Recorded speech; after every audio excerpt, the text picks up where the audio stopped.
Welcome to episode 4 of Absolutely Not Another Podcast. We have Wedding Pro Cass. Here I am. Here she is in the here. flesh. Typically, I would introduce myself, but Cassie, I have been given a new name online. I've seen it. I've seen it as well. I don't mind it. I do not mind it. It is Mr. Cassie. I love that people are calling you that. Mr. Cassie. I will wear it with the badge of honor.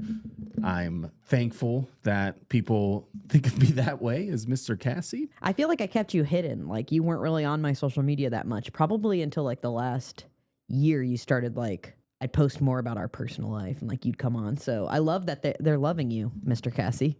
Yeah, Mr. Cassie was behind the scenes a lot of the time. I would be in the living room with the kids. You would be in the back room, downstairs, kitchen area, doing your skits, doing your videos, all your content. And sometimes I would appear. It would be just on a how-to basis. Right.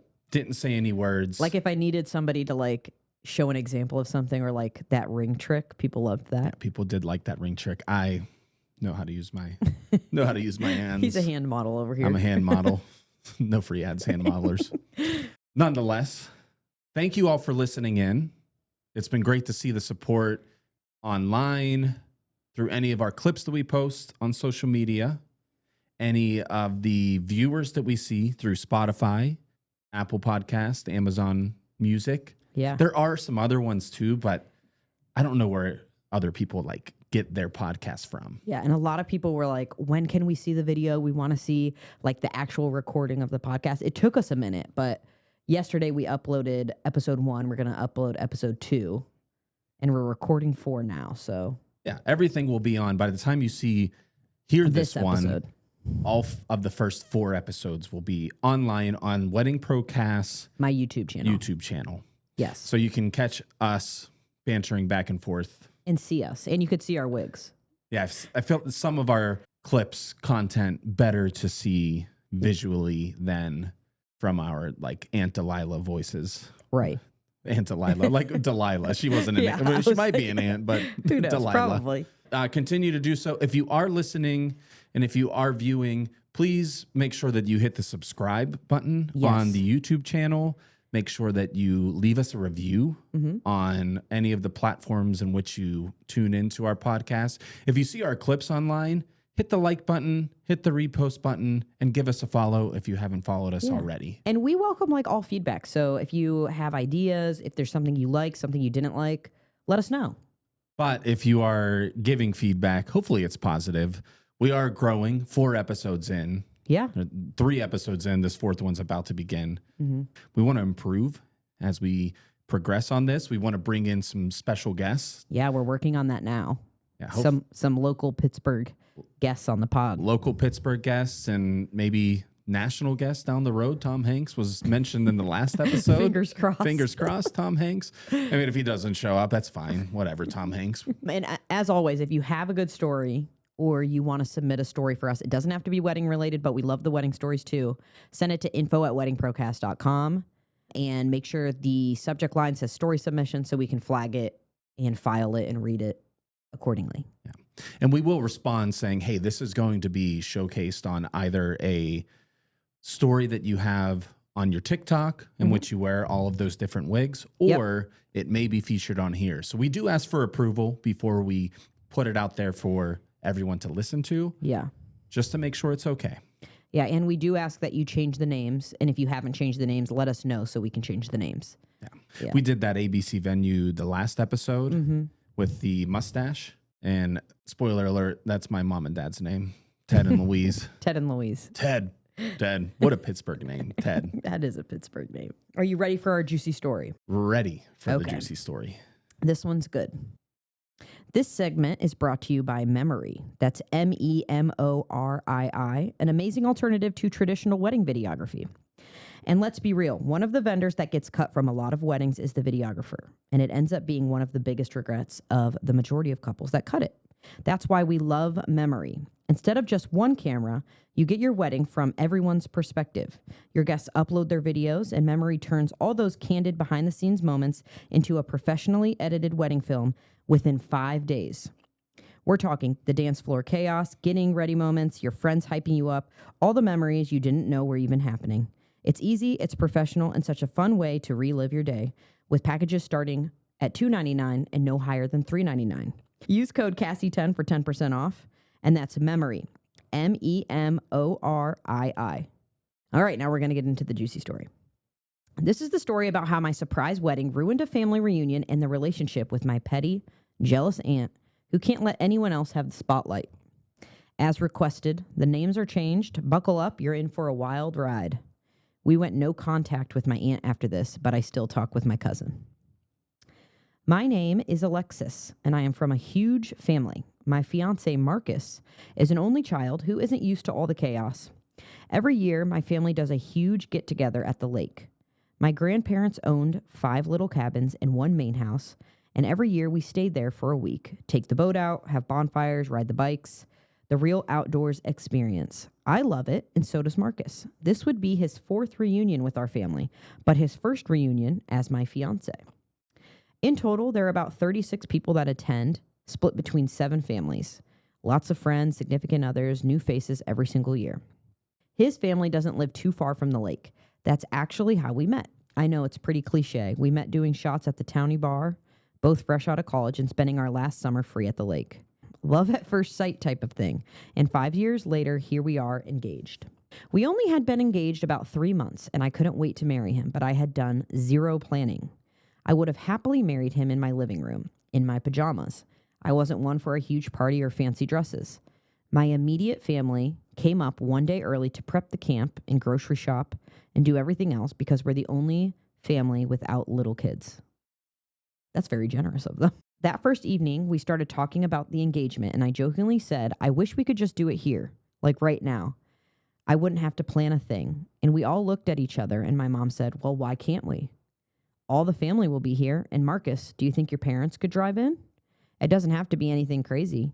My heart in that moment was so happy that it could burst. And just like that, we got to work planning a surprise wedding. We were not going to tell anyone until about 15 or 20 minutes before it was actually going to happen. One of my goals is to have a surprise wedding. For yourself? No, like I would love to be a planner for a surprise wedding. Yeah. Like that moment. I didn't think we were trying to do like another surprise wedding. But like the moment that you would be like, hey, everybody, we're getting married. Like that would be like so fun. Yeah. I've seen like a clip of that where a family got together. I don't think it was a reunion, but it was a planned engagement party. Right. And they welcomed everybody. They're giving a speech. And then at the end of the speech, they're like, not only is this our engagement party, but this is also our wedding. Amazing. Like outstanding. Outstanding. I do have to say, I had a virtual client that was planning a surprise wedding. So I helped her with that. But like, I would love to be there in person. I just feel like that would be such a special moment and like to see everybody's reactions. Yeah. That's a surprise worth like holding in. Yeah. So the fact that they're like, let's just get married, they're going to surprise their family. This seems like fun to me.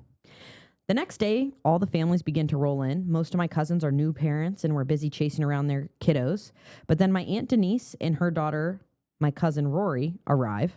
Rory is the youngest of the cousins and is turning 19 during our reunion week. She is an only child, as well as my aunt, who is turning 55. They weirdly share a birthday. Side note, for the story, she's freshly divorced. Okay. Aunt Denise and Rory share a birthday. It's always fun to have a parent-kid birthday sharing. My sister has the same thing with her daughter. Same birthday. Her first daughter was born 2 days before. Well, that's pretty cool. Yeah. And then her second daughter on her actual birthday. On her actual birthday. So then every time they have their birthday weekend, last year we went to a cabin at the lake and had a good time. Wasn't a family reunion. No surprise wedding. But no surprise wedding. And you and Benny share like you're 2 days apart. 2 days apart as well. And I did think there was an opportunity for that shared birthday, which would have been sweet to have. But I had a C-section. Now we have the same. Now we have the same weekend. Yeah, same weekend celebration, which is kind of fun. Okay, so Aunt Denise and Rory share a birthday. And side note for Aunt Denise, she's recently divorced. They arrived together, just them two. We usually dedicate one day to celebrate their birthdays during the reunion week. It's typically last minute, nothing big, just cake and ice cream and a few gifts. So low key. I would have loved to avoid their birthday for the surprise wedding, but it was the only day of the week, 2 days away, that all of Marcus's family and cousins were going to be able to make it in. It was a Sunday. My mom figured it best not to mention to anyone about the surprise wedding so they wouldn't blow the surprise, so we could pull it off. And we got to work ordering a cake, we got some flowers, and we were bringing in a local caterer to grill for everybody. Most of the items we were having delivered to our cabin and were staying hidden. We didn't make much fuss, but the bakery had to deliver a day early because they had a large wedding on Saturday. Everybody was down at the lake, but Aunt Denise was up at the house. Apparently, the bakery stopped by, and she told them, "You have the wrong house. There's no wedding happening at this address." The bakery then called my mom 3 times, and she finally had to call them back and tell them to loop around so she could accept the cake. She put it in the fridge in the main house and put a note on the box that said, "Do not touch." It was in a box so nobody could see what it was. So, cake arrives, cake's in the main house. The next night, Aunt Denise was in the kitchen with my mom when she said, "You really shouldn't have." And my mom said, "Shouldn't have what?" And she said, "Gotten me a cake for my birthday. I know it's a big birthday this year, but the cake in there is so over the top for Rory and me." My mom laughed it off and said, "Well, it's not for you, so there's no need to thank me." Okay, this is my pet peeve about people and their birthdays. It's like, this is a big birthday for me. She's turning 55. Yeah. Now, what is the celebration for it? There are monumental birthdays. When you're young, when you're sweet 16. Yeah. When you turn 18, when you turn 21. Right. After 21, it starts to just go to 30, 40, yeah. 50, Increments of 10. 60. Increments of 10. 55 is not an increment of 10. Yeah. So Denise is like, "I know it's a big birthday. You don't have to celebrate me." She thinks the cake is for her. Aunt Denise truly thought she was kidding and said, "I noticed the girls taking centerpieces into the cabin and carrying boxes of something. You really don't need to throw me and Rory a surprise party for our birthday." My mom again repeated herself. "We are throwing a party, but again, it's not for you." So she's being a little ominous and like not revealing. Aunt Denise scoffed and said, "What do you mean it's not for me?" My mom then replied, "Well, we were trying to keep it under wraps, but on Sunday, Marcus and Alexis are going to get married." My mom said Denise fell silent and got so upset. "Who told you that Alexis and Marcus can get married here?" To which my mom said, "It's nothing crazy, just a few people, and we're bringing in somebody to grill for the family. They are going to get married on the dock, cut a cake, just enjoy us all being together. Nothing more than a normal night during the reunion. Just she'll be wearing a white dress and we'll have some extra guests." It's a great location for them to get married, considering that's where they met. Yeah. They're from the area. It seems that Marcus's family is small. 36 people in the other side of the family. So you're thinking 50 people tops. Celebrate something special? What? I don't see any issue with this at all. Right. To me, there's no problem. But Denise slammed her fist on the counter and said, "I will not allow it. Not here and not on Rory and I's birthday. How dare you try to steal our day away from us? And how disrespectful to try and throw a wedding here. This is mom and dad's spot, not some DIY spot to say I do." Ooh. My mom tried to calm her down and asked her to lower her voice. It wasn't purposeful planning it on their actual birthday. It just happened to be the day that Marcus's family could make it, which is important for a wedding. Denise stormed out and went up to her room. My mom texted her and said, "Please don't bring this up or ruin the surprise. We can totally sing happy birthday that night and celebrate your guys' birthday after the I do's are over." Denise replied with, "Change the day or I'm calling the cops. You need a permit here to have a wedding." Ooh, my mom never believed her sister would do such a thing. And what is she talking about, a permit? She figured it was just her drunk sister upset that her birthday was going to be shared with something other than herself and her daughter. We went to bed that night full of anticipation. Nobody had a clue the wedding was happening the next day. I was so excited to surprise everybody. Marcus and I stayed up late writing letters to everyone in the family as a memento and a thank you for celebrating with us. That's sweet. We woke up in the morning and headed to the main house for breakfast. I just have to say, I think these people have money. 5 cabins in a main house. Damn. This is a spot I want to visit. Okay, we woke up in the morning and we headed to the main house for breakfast. We were up bright and early, probably the nerves, and we walked into the kitchen with our wedding cake, cut and smashed with a note that says, "Congrats to the happy couple." I already knew who did it. I started crying, and Marcus quickly consoled me and cleaned up the mess. He put everything right into a large tin container to salvage what he could. How effing rude is it that she would do this? My cousin Rory then walked in on the whole ordeal, and all I could say in my tears was, "Happy birthday." She smiled and said, "Why are you guys covered in icing?" And Marcus said, "I first want to apologize, and second, are you able to keep a secret?" He spilled the beans on the plans for later and apologized 10 times to my cousin about doing it on her actual birthday. And all she could reply was, "That doesn't explain the icing." She was so happy about our plan, so it was odd that her mom was the exact opposite. I did not want to bring up what her mom had just did, so I didn't. I just thought it wasn't worth it, not in that moment. Good choice, I think. Mm-hmm. Also, I would have been ratting out Aunt Denise. I would have been like, "Your mom did this to our wedding cake." Yeah.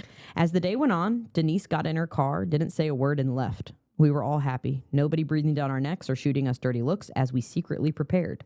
She returned around 4 p.m. and went straight to her room. At around 6 p.m., my family typically gathers to begin setting up for dinner. Everybody gets a task. And that's when my mom came out and asked everyone to pour a glass of champagne. We all started pouring drinks, and Denise stomped down the stairs, standing there with daggers at me. My mom then announced to raise a glass to family and to love. And she said, "Tonight we will need some extra help decorating." Marcus and I then stepped out with a basket of flowers and a "Just Married" banner. And my mom announces that we are going to get married on the dock in about 15 minutes, but we will need some help setting up for the wedding. Everybody started cheering and hugging us. It was such a happy moment until Denise started yelling. Like, that would be so fun. Like, "Hey, we need all your help. We're going to put the flowers out. We're going to go get married on the dock." What a great memory to have. Yeah. Until Denise comes in. It's a great memory to have now with Denise included in it as well. But I'm just like imagining she stomps down the stairs and is just staring at them and everybody else is happy. Denise is probably just like pissed on the stairs. Everyone has a relative similar to a Denise. Yeah, like a Debbie Downer. Wah, wah. So it was such a happy moment until Denise started yelling. "Really?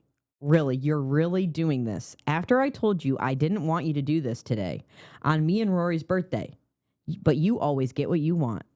Rory tried to stop her mom, but she kept digging into my mom with nasty remarks. They are rivalry siblings. If you know, you know. So siblings that always fight with each other. And in this very awkward fight in front of everyone, Marcus's family opens the door and walks into the yelling match between Denise and my mother. So awkward for everyone. Like, it goes from this happy moment to this like negative, very negative mess. My other aunts and uncles usher them around the house towards the dock, and we all leave them to hash it out in the house. The windows of the house were open, so we all heard all of it. My mom was fighting for her to be a part of this special moment with us, but Aunt Denise only cared about herself and how everybody never wants to celebrate her. She was having an incredibly terrible time after her divorce, and nobody checked on her. Double side note, she cheated on my uncle. Very important for the story. Yeah. She's talking about, like, no one wants to celebrate me. I feel like she probably likes to celebrate her birthday every single year at the reunion. So she anticipates a celebration. Now we have 1 year where it's not being celebrated, and this is how she responds. Yeah. And it's not even that they wanted to not celebrate them. They were just like, "Hey, we're going to do the wedding. We can also do your birthday there." Yeah. Like, they were like, "We'll sing happy birthday." I don't know what Denise's problem is, but she has a problem. So she's mad. Nobody's been celebrating her. She's having a terrible time. Nobody's checking in on her after her divorce that she caused. And it's not fair that they get to get married here, since the last people to do it here were my grandparents. They had both passed on. Okay, so there's like a sentimental moment that like the aunt is mad about. Yeah. There are family members that do take that into consideration. So she's holding on to something that she can't let go. Right. But she's really hashing it out in a way that should not be handled. Right. Very inappropriate. Very and like, inappropriate. Everybody else seems very happy about this. She's just negative Nancy over there. It was so loud and so awkward. We all tried to pretend that we couldn't hear the conversation while we placed our decorations out and hung the banner up. But then it was time for my wedding. We played the music from a little portable speaker we had, and my dad was officiating the wedding. That's sweet. It was short and sweet and nothing crazy, but very romantic and peaceful. During the tail end of our ceremony, I could see Aunt Denise walking around the property on her phone. No clue who she was calling since we were all at the wedding. And then she proceeds to get on the pontoon boat and sail off, walking past everyone, huffing and puffing. Like, everybody's together and she's just like marching around mad. Not 10 minutes later, the cops show up looking to talk with a Denise. She had called in a noise complaint on the house. She literally called the cops on us. Good thing it's a small town and my parents knew the cops on duty. They told us to continue on and enjoy our night, and congratulations. She's a witch with a B. We are all enjoying our burgers and chicken when the boat starts coming back towards the dock. It's Denise, wasted, blasting happy birthday on the speaker on the boat. She is not the best driver, and she then crashes the boat slightly into the dock. Everyone is pissed, but more concerned about Denise. They want to make sure she's not injured. Everyone rushes to help her get off the boat and also get the boat docked. She flips us the bird, stomps up the deck into the house. Right before she slams the door, she yells out, "And just so you know, marriage isn't good, and I give you 3 years," and then slams the door shut. Yeah, any advice from Denise, who caused her own divorce? Somebody that's driving drunk, boat, car, cannot be having that happen. Right. So did she get any repercussions for doing that? It doesn't say in the story, but I hope so. I was thinking this when I read the story. It's like Denise was blasting happy birthday on the boat speaker. What happy birthday is it? Is it the one that's like, happy birthday? No. Happy birthday. If she did the Stevie Wonder version, then maybe. It's not terrible. It's a good song. But I'm like, can you imagine the boat floating back in and you just hear that and you're like, what is she doing? Yeah. It's actually the happy birthday with the second verse that's very Christian oriented. Maybe. That may the good Lord bless you. Who knows? We don't know what she was blasting, but she crashes the boat, slams the door, says something very rude. We were all speechless. Rory broke the silence with, "Hey, I have an idea. Isn't it time that you cut the cake?" She comes back with the tin container of cake that was smashed on the counter that we put in the container earlier that day. They have to cut the cake. And I said, "And we have to sing you happy birthday." So we did just that. After they cut the cake and sang happy birthday, we started a massive cake fight, and we all ended up jumping in the lake. A night I'll never forget. My perfect wedding night, minus Aunt Denise and her sour attitude. I haven't spoken to her since the reunion. Apparently, she's in rehab for her drinking problem, and Rory is doing great and moved in with her dad. The end. The end. Glad that she figured out she had a problem. Right. It goes back to when you were telling the story and it got to the grandparents part. There are a lot of family members that do hold on to memories that they cannot be reduplicated. Yeah. And Denise seems like that type of person where her grandparents got married there. No one else can do it.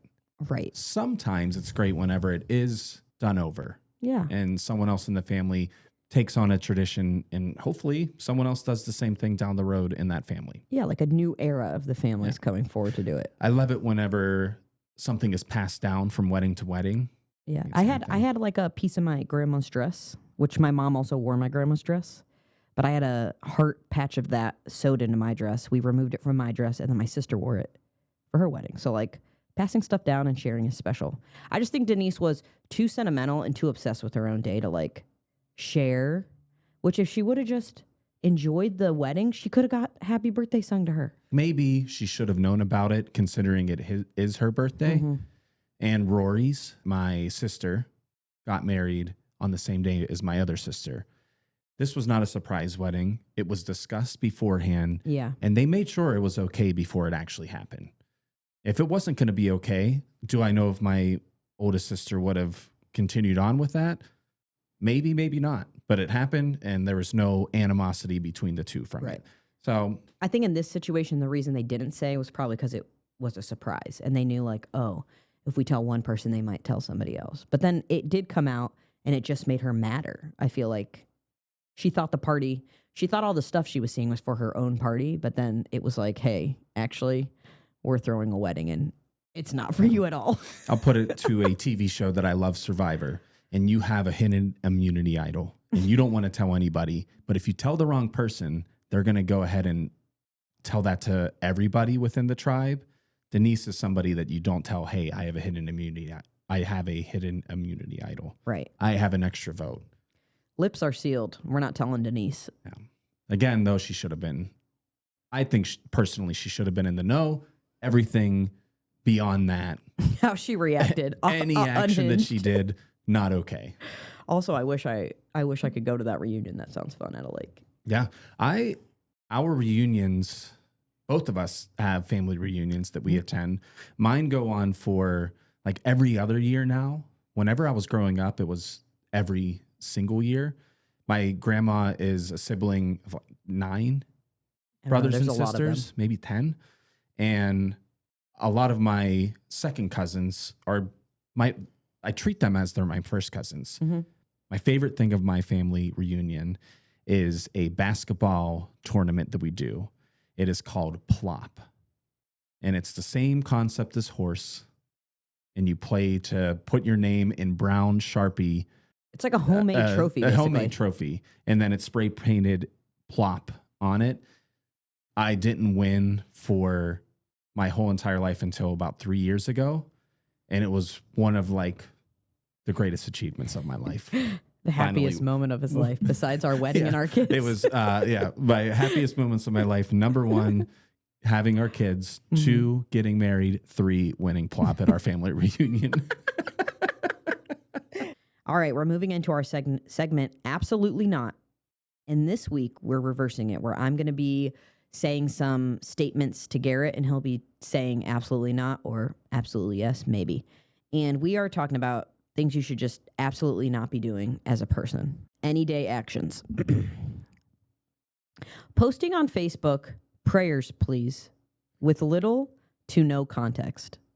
Yeah, this is an absolutely not on the grand scheme of things. Now, if Agreed. you're somebody that never posts and you say sending prayer or send prayers, it might mean something big is happening. But it's the vague posting that, come on, you got to give some insight on it. Yeah. If you're somebody that posts it maybe once a month, once every few months, you're just asking for people to reach out to you and connect. It might be sending prayers and then you find out, oh, I was just going for a job interview and I wanted sending prayers for it. I was nervous for a test. Yeah, I was nervous for a test. But if it is something that's like extreme, like obviously, Yeah. I'm concerned. I hope everything's well. I'll send my prayers to it. Furthermore, if you're somebody that posts, it's similar to sending prayers and there is an issue going on. But if you have a post and you have your like hospital band on, It's just like a picture of your hospital, band in the hospital, but no words about what's going on. what happened? Are you okay? More likely than not, you're okay because you're posting on Facebook. Yeah. It's a lot of the time, it's just you want attention. Mm-hmm. And it's not a lot of the time, there's a big problem going on. Right. Absolutely not, though, sending prayers. Yeah. Post. It's like, if you're going to ask for prayers, please give a little context so people know what kind of prayers are we sending? Yeah. What kind of support do you need? Prayers, please. Yeah. I'm confused then. You're probably telling somebody close knit to you what's going on. So then sending it out to everyone that you're friends with. And then there's like hundreds of people that are like, prayers. I'm like, what is happening here? Okay, moving on. Saying, let's hang out soon, and then never following up and scheduling something. I'm assuming this is somebody that like you haven't interacted with regularly. Sure. Let's say it is. Okay. I would say it's fine. It's more likely than not you see them at a place that you're attending. Like, oh, I haven't seen you in X amount of years. Let's get together. Let's hang out again. And if the conversation just ends there, that's okay. Yeah. If you're close friends, family with that individual, you're going to make plans with them. Right. So. I also feel like if you're a parent, a lot of us will be like, let's hang out soon. We have to get together more. It's hard. Very hard. Or, hey, let's schedule a play date with our kids. Most of the time, our schedules don't line up for it. It is great when it actually does happen. Yeah. But to have it happen as frequently as the let's hang out, Yeah. that's all right. And I'm not gonna be ill-willed about that person if we don't get together. But that's how we are as people. Some people are opposite. They're like, they never followed up. Yeah, they take it to heart. Right. I don't do that. Okay, are we ready? Clapping when the plane lands. Oh my God. I cannot stand people that clap on just like a normal flight. Hey, we had an hour flight from Philly to Pittsburgh, and it was smooth flying the entire time. Please do not clap. Now, if we're going through like extreme turbulence, we're having some issues on the plane, and we land, I might clap as well. Because like, thank goodness that I'm okay. Thank goodness everyone's okay. But if you're just going to clap once we land, it's not like airplane etiquette, I feel like. Yeah. Okay, we're going to stick with flight airplane and standing up immediately once the plane lands. Okay, so it's twofold. I'm okay with somebody standing up if they are the aisle seat and they stay in that spot, because they might be defending people that is an absolutely not, where they get up from their seat and then they're instantly rushing ahead of everyone else in front of them. Not okay. Absolutely not. Okay. Caveat to that, if the flight's delayed and then there are a lot of connecting flights. This happens for Pittsburgh flights a lot. We're going to connecting location and then need to hop on a plane to go to where our final destination's at. Mm-hmm. The flight attendant will go on there and say, we're going to be landing in 20 minutes.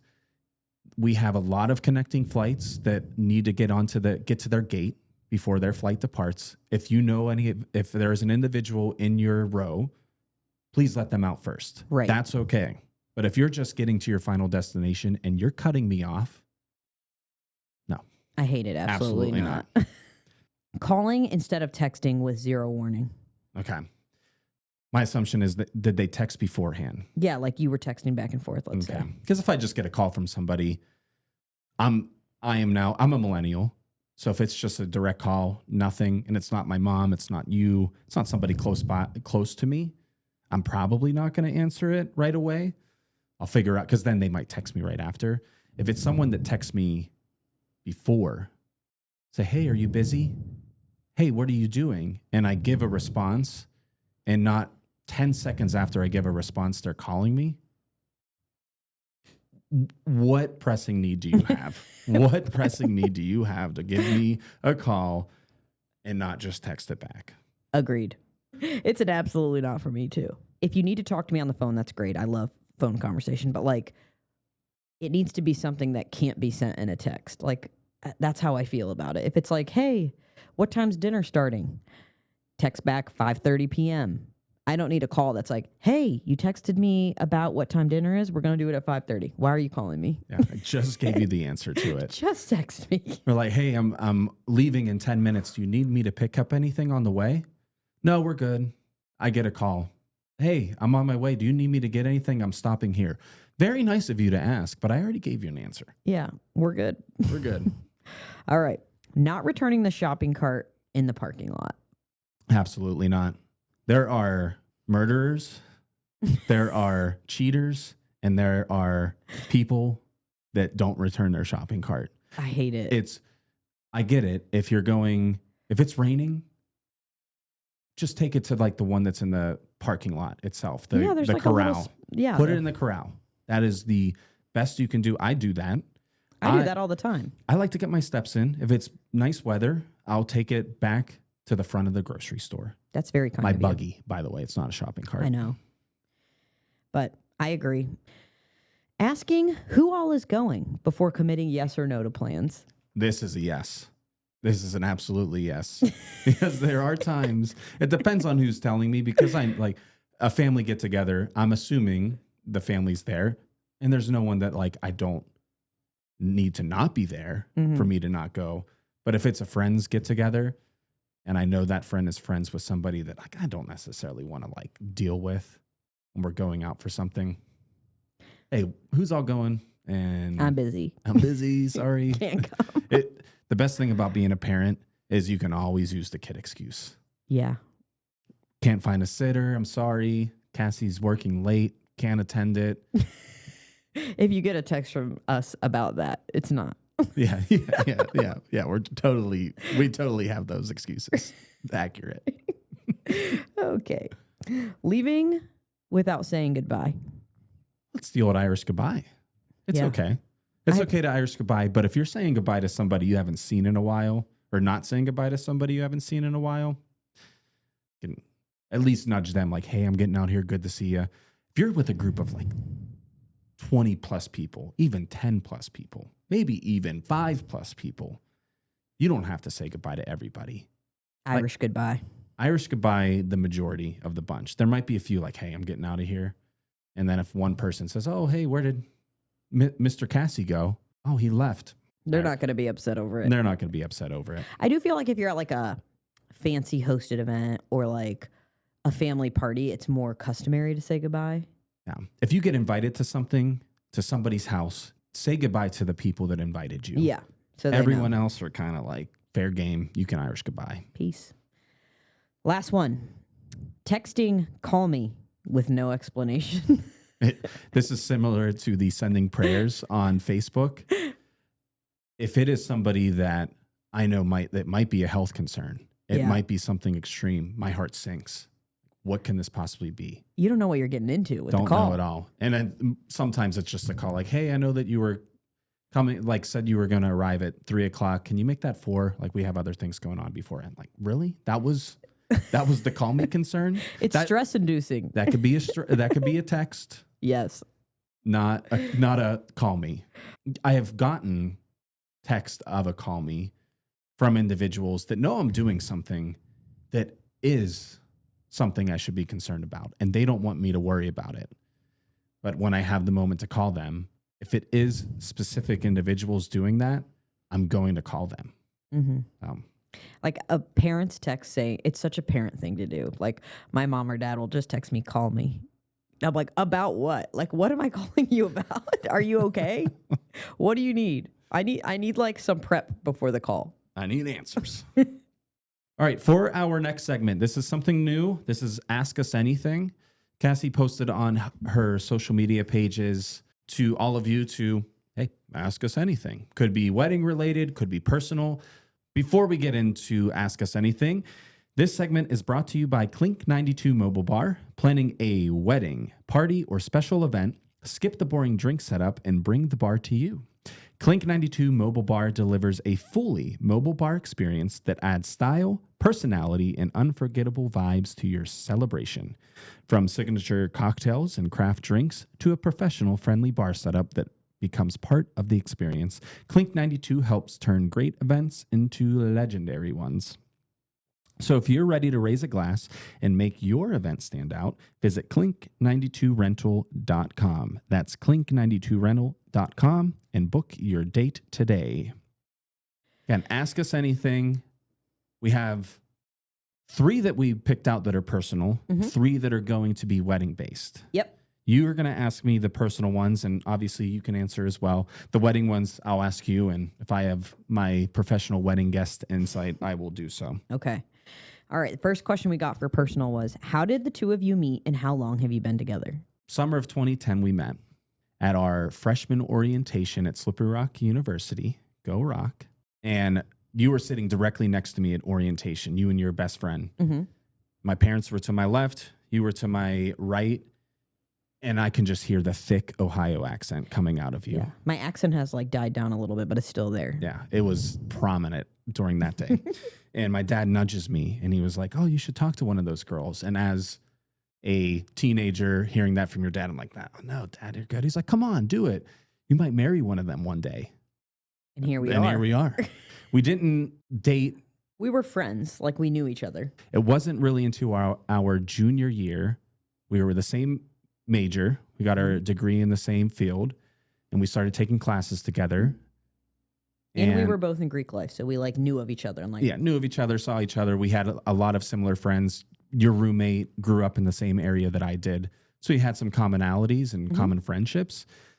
We started doing projects together and we went to a conference together. At that conference, you were actually trying to get me with other girls. Yeah, I was like his wing woman trying to set him up with other ladies. Yeah, I was going through a rough patch and she was trying to cheer me up. And not long after that, we started talking like, oh, like we kind of enjoy each other's company. And we started dating. And it wasn't until we moved to Florida for our summer internship. At first, it was supposed to be like us two and multiple interns. It turned out that we were the only 2 interns at this location. We lived together on the beach for 3 months, and it was kind of like a make or break. It was like, are we going to stick this out or what? And after one summer, I was like, I think he's the one, which was kind of crazy. Yeah. And we loved that area so much. We went back, and the start of a healthy relationship. Yeah. So we have known each other for 16 years then. 16 years, which is coming up on like half my Yeah. lifetime. And we've been married for 10 of those years. Coming up on 10. Yeah, coming up on 10. Engaged for over 10, though. Yeah. And that kind of bleeds into the next question, which was, you mentioned you lived in Florida before moving back to Pittsburgh. Where in Florida did you live? Okay, so our first location, our internship, we were in Amelia Island, Florida. A magical place. Magical place. It was a hidden gem then. It's starting to get discovered now. I know. It's the best place. I absolutely love it. Yeah, we loved it so much. It was between our junior and senior year of college that our senior year, at first we were going to go intern separate locations, one of which we'll get to because that's where we ended up after Amelia. Yep. But we both found ourselves back at Amelia Island after we graduated. We were there for the summer and a little bit into the fall. We moved to Orlando for about half a year. Yeah, I'm like 6 to 8 months. It wasn't too long. Yeah. I love Orlando as a destination. Love taking our kids there. I loved going there when we lived in Florida, but I understood very quickly that I could not find myself living there. Once we moved back to Pittsburgh and I worked for a company that was based out of Orlando, I realized that there's more to it than I saw whenever I was there, because we went to a bunch of places that were touristy as residents. We didn't get to see, we didn't expand beyond that. Right. Living in Orlando as like a young 20-year-old versus living in Orlando as an established 30-year-old is a different experience. Yeah. Funny enough, we lived in Orlando for that brief amount of time, and then we went back to Amelia Island for about 2 years, and then found an opportunity for myself in Key Largo at a private club, which is where you were going to intern your senior year. I almost interned there. And had some great friendships. We were in the Florida Keys, Key Largo. Great place to be. Amazing place. But we found ourselves we had Hurricane Irma hit us. And that was the moment for me that, as much as I love my job and I love the people that I was working with, the friendships we were making, that this wasn't a place that we were going to be able to grow and raise a family at. Right. I was at the same, we were at the same spot of do we stay here or do we move back and have our kids closer to our parents? Yeah. Basically. And our parents, our families, they're tight knit. It's great that they would visit us, which was great. And it was an opportunity for us to say, hey, let's look into opportunities back at home. And that's when you found an opportunity in downtown Pittsburgh. Yep. You went, followed you, and we've been here ever since. Been here ever since. All right. And our last personal question. What are your favorite things to do in Pittsburgh? It's a broad question. There's so many fun things. I mean, personally, I am part of why I wanted to move back is I wanted to go to the sport events. I want to go see the Steelers live, for better or worse. Wanted to see the Pirates. Same thing. They're on a good trajectory right now. Paul Skeens, Connor Griffin just signed an extension. Love going to see the Penguins. Word of advice for anyone that goes see a Penguins game: please find a good parking place, because we run into this issue every time. We got screwed last time. Yeah, if you park near the arena, it's taking you forever to get out. Yeah. But when it comes to things to do in Pittsburgh, if I had one day to spend in Pittsburgh, and you've never experienced it before, you kick off things by getting breakfast in the Strip District. There's great options that are down there, followed by perusing the markets that are in the Strip. So fun to walk around. Staple to do it. You don't need to buy anything. No. But peruse it. There's always those graphic tees that everyone's selling. Cheap tees. Cheap tees. Once you finish that, if there is a sporting event going on, it's a matinee Pirates game, there's a 1:00 Steelers game and you're here on a Sunday, there's a Penguins game happening in the afternoon, definitely check that out. If there isn't, go to any of the tourist attractions, the Warhol Museum, Phipps. If you have kids, take them to the zoo, Children's Museum, History Center. Once you wrap that up, take the Gateway Clipper over to Station Square, go up the incline, have a nice fancy dinner with a skyline view. And then when you wrap dinner up, head down to the North Shore, go into Tequila Cowboy, pass by everything, and go straight to Wannabes, where you'll find me singing some karaoke. Oh, that does sound like a great day. The only thing I would add is obviously we have kids, so we do a lot of the museums and such, which I feel like the majority of our time is spent there. There is just so much to do. And even in like the surrounding areas, there's places to go. There's good wineries. There's Sarah's Chocolates. There's like other places that you could visit outside the city, but inside the city's fun. You can walk like across the city in 20-ish minutes. So lots to see. My memories of everything was what brought me back. Mm-hmm. Kennywood. Yeah. I was so fearful when I grew up riding any of the roller coasters, but now I've kind of let that fear somewhat. I'm afraid of heights. Yeah. So I close if I'm going up the Phantom's Revenge, it's a 2-minute incline to the top of the hill, the first hill, and then the rest of the ride is less than going up the hill. Mm-hmm. So everyone comments about Permanis. You got to get Permanis. I don't mind Permanis. This is not me bashing Permanis in any way. If you ever have the time, 1 hour south in my hometown of Belle Vernon, Pennsylvania, you will find the best Permanis style sandwich with the meat, the coleslaw, and the fries, and the tomato, or you can go without it. It's fine. It's from Foster House. It is so good. So good. No free ads. No free ads, Foster House. The Permanis, again, not bad. The coleslaw Vinegar-based. It's more vinegar-based, where the Foster House one is more mayo-based coleslaw, which I like more. I'm a mayo-based gal, too. Foster House is just like this really good Italian bread. It's like thick, fluffy bread. Yeah. So Foster House, no free ads, but it's cash only. So bring cash to it. Yeah, or do you have cash. an ATM there? Pittsburgh, baby. All right. My questions are the wedding related ones. I'm ready. I'm a professional wedding guest, but I figured you might have better insight on this. If you only have $5,000 to spend on a wedding, what would you prioritize? So it's going to be different for every single couple, but if it's me and I'm like, I have $5,000, I'm going to prioritize making sure there's good food, good music, good drinks.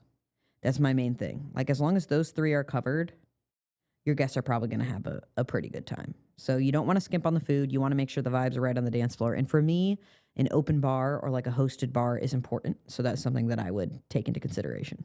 Yeah. A lot of your tips that you give online is a lot of DIY things to do that are beyond what you're suggesting for it, that you can do at a minimal cost. Yeah. I mean, like, even saying like, okay, I want an open bar. Your open bar doesn't have to have every liquor under the sun or the top shelf liquor. You could have an open bar that's serving beer, wine, and 1 or 2 liquor options or a signature cocktail. Yeah. But I don't think your guests should be paying for it. So for me, that's what I would prioritize. Drinks, food, dance floor, and then, of course, like making sure all your important people can come. All right. Other question.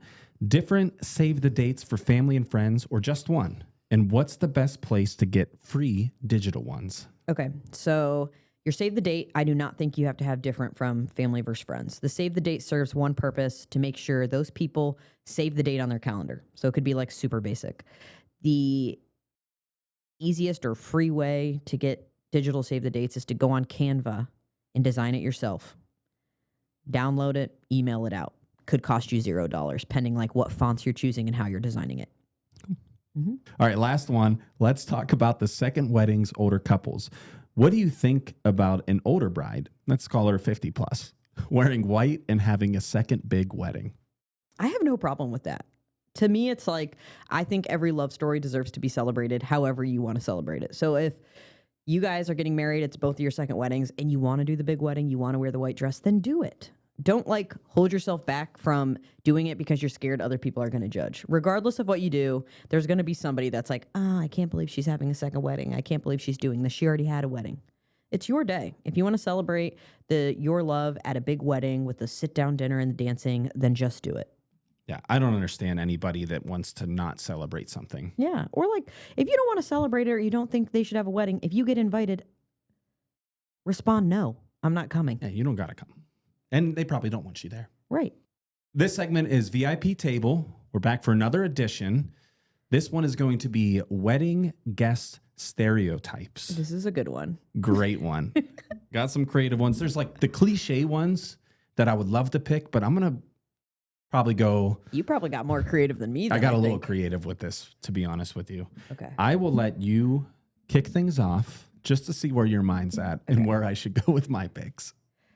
I feel like I'm doing a pretty generic one that a lot of people would have on their list, and it's one that I play out quite frequently, which is the overbearing mother of the bride or the momzilla. Yeah. I have some crazier ones on my list, but that's where I'm going to start because that's the most frequent one that I see.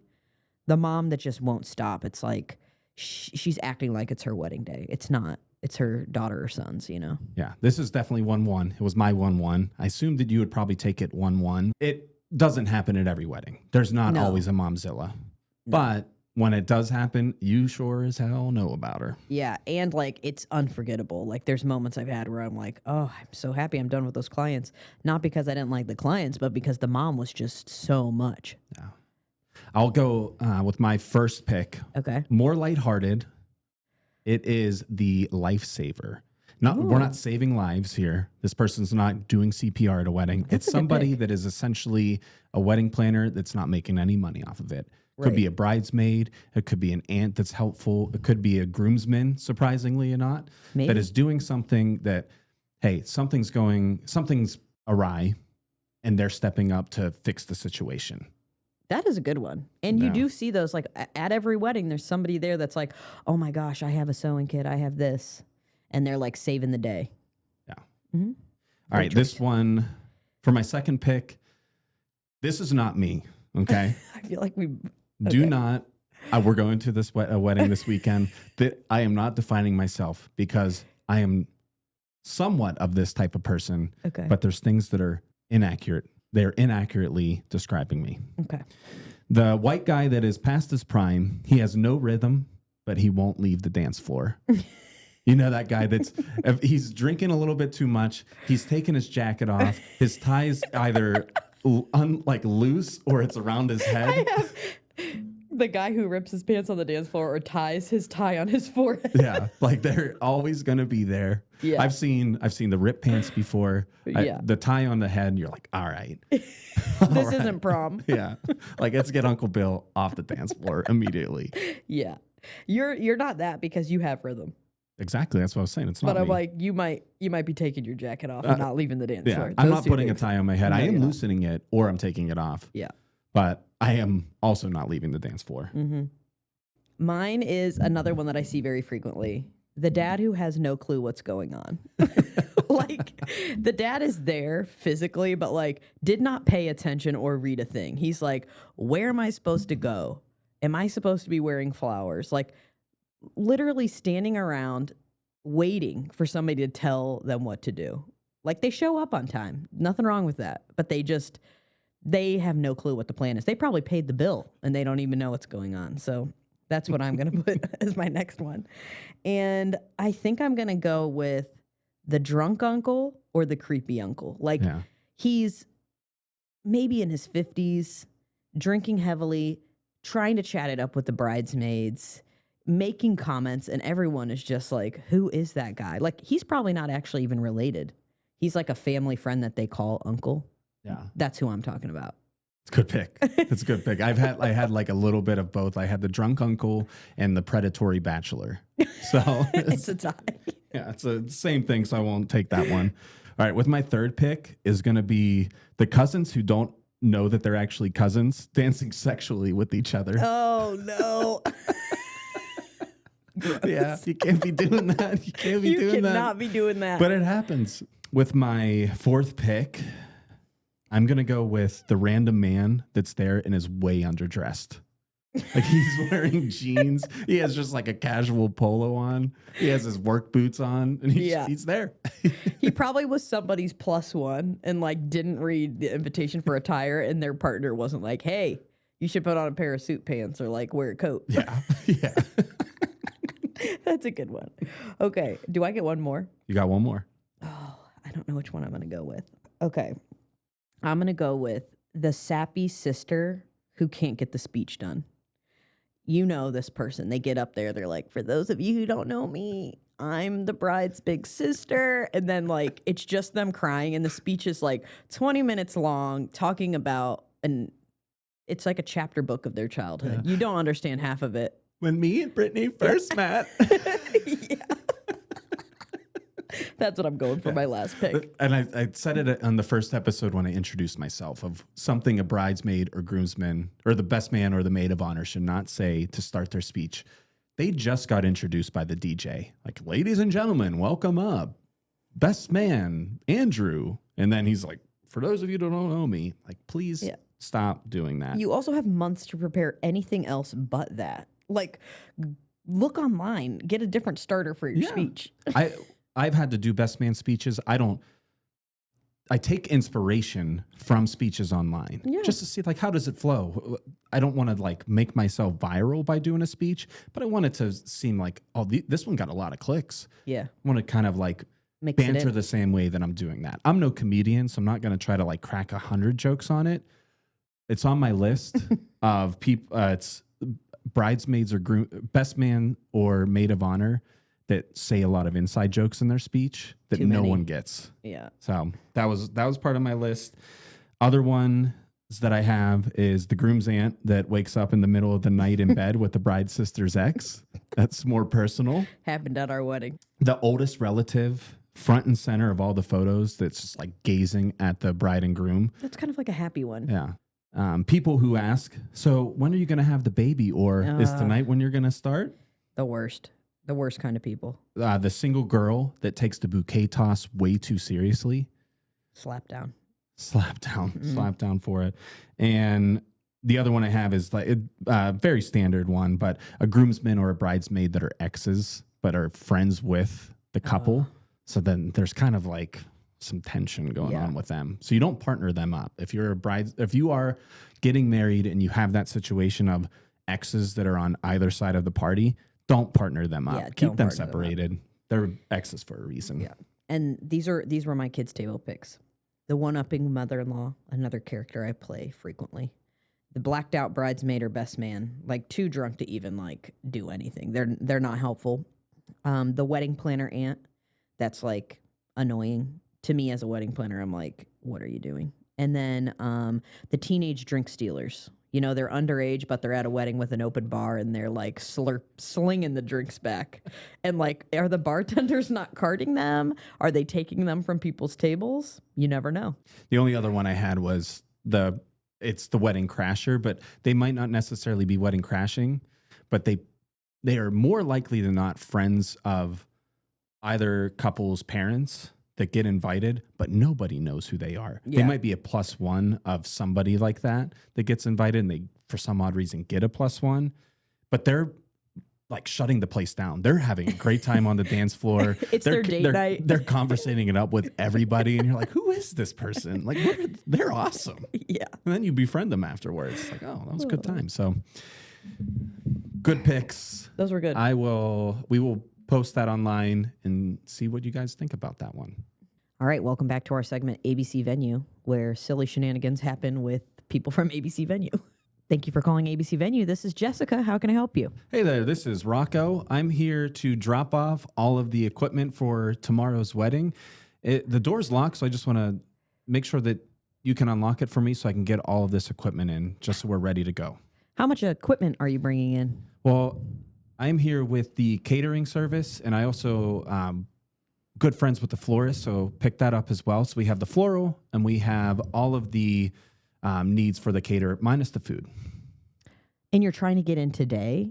The wedding's tomorrow, right? Yeah, so I figured it's no problem. I figured there's nothing else going on, so if you can just let me in and get everything set up so we're not rushed tomorrow. Well, I'm not going to be able to let you in. We have a different event tonight. We have a rehearsal dinner, so you're not going to be able to get in and decorate, and the contract's for tomorrow at 10 a.m. Is the rehearsal dinner for the same wedding that's taking place tomorrow, or is it for something different? It's for a different couple, so you can't come in and decorate. They have their own decorations coming in. Well, what if I just put it to the side? You can't put it to the side. They have rented the space. You're not allowed to come into the space. You don't have like a locked location that I can come in and just drop it off? Like, I'm in a really time crunch. I have to drop off some animals for a petting zoo tomorrow. So if you can just let me in, that'd be great. No, Rocco. I'm sorry. I won't be doing that. So the moral of the story here is read your contracts. Do not organize or try to get in early to set up unless the venue says you have access the day prior to drop things off or set things up. You don't have it. Most of the time they're rented out, especially if you're a weekend wedding on a Friday. Most of the time they're doing an event on Friday. You cannot come in and decorate unless you've rented it. Yeah, you do have to plan for multiple days for it. Sorry, Rocco. Too bad, so sad. Too bad. All right. Well, that was our episode. Thank you so much for tuning in. And again, if you have a story, please submit it to info@weddingprocast.com. And if you listen to this episode, please review us and share it with friends and family. Yeah. Make sure you subscribe, YouTube, Spotify, Apple Podcast, or Amazon Music. We'll see you next week.